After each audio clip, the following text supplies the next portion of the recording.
The Republic and Plato.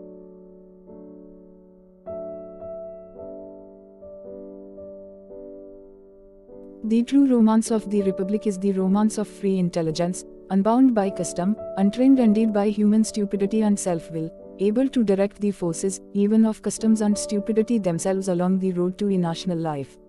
Professor Sabina. The Republic is an excellent product of Plato's maturity. It is a major contribution to political philosophy, education, economics, moral aspects of life and metaphysics. Plato's Republic, known as Respublica in Latin, is translated from Greek word politia or polity, which means a political constitution in general. It is an achievement of comprehension, perfection and universality of thought.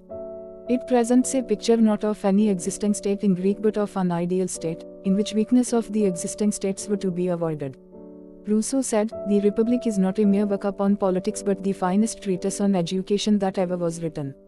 Main feature of the Republic is the virtue of knowledge.